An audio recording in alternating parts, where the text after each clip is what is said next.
Video with Tech for You.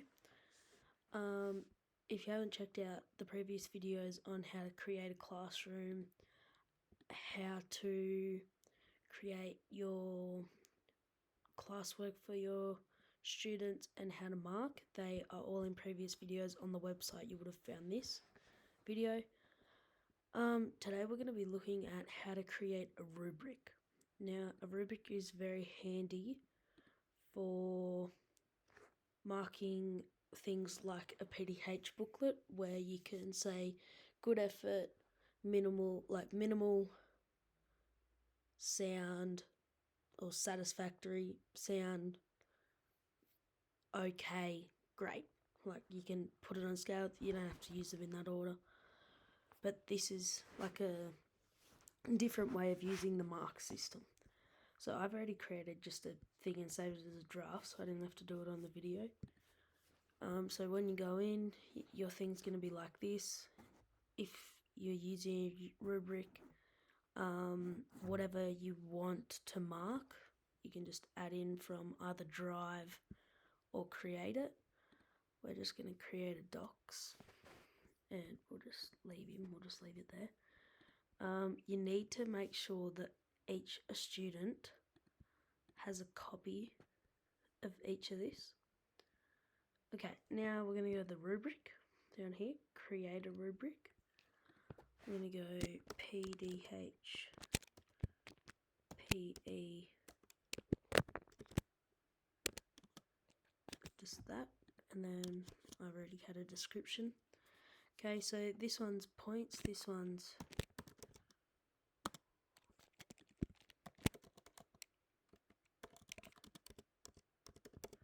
now you might only mark out of 3, so then when you go here, you just put 3 there.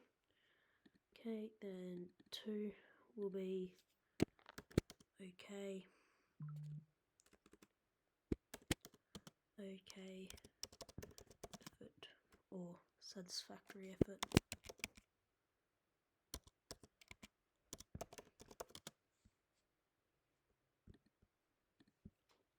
And just go like,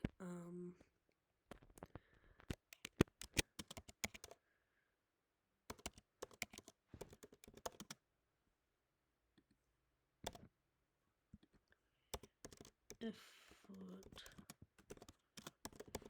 this booklet.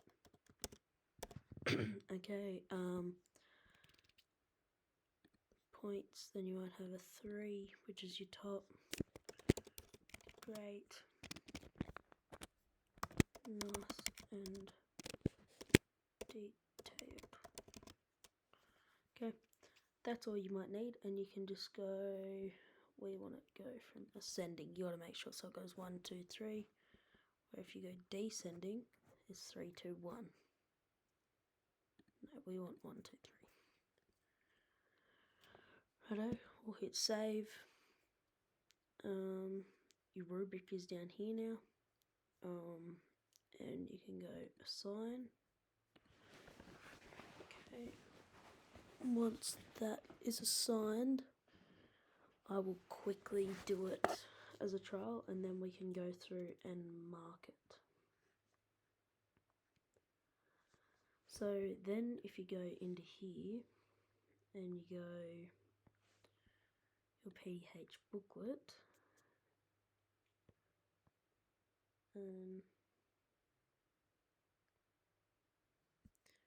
it's assigned to one person, which is just what's happened. Okay, then we'll go in student work. That student should have turned it in now. Okay, we'll click on that. You go into his document, which obviously has nothing in it, but this is the best way to do it. You click. You have to go back. If we go back here, you just click on the student's name, and it comes up with this. If you click on their document, it'll take you to this, so it's got the stuff over the side. So you can say, so just pretend he's got writing in there. Satisfactory, poor, or great. It was just a satisfactory. That'll put in the grade out of 100, because in here we just left it as 100 points. So you can change that to 3 points and it'll give him a 2 there. It's just said that that's 2 out of 3. You can add a private comment, mostly.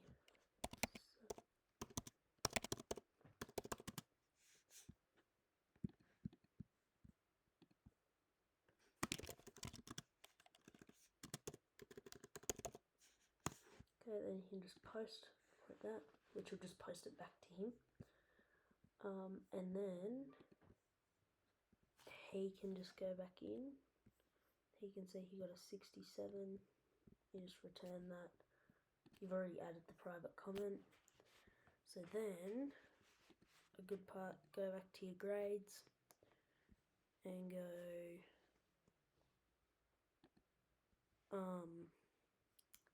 today he got a 67.5 out of 100. You can view this and you can see that he got a 2 out of 3. So that then goes to your grades that you can see, and that is pretty much it with adding a rubric. Oh, and one more thing, just with the rubric, if you create a new assignment and you want to name it PDH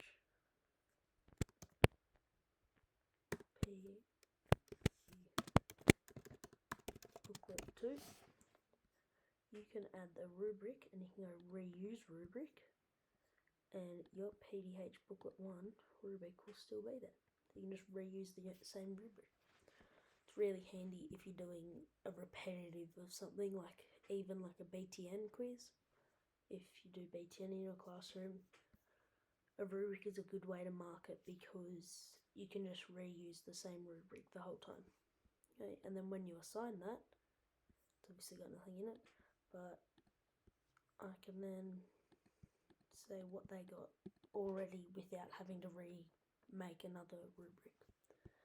That's it from Tech for You today. Hope you have an awesome day, and I will see you in the next video. Ciao.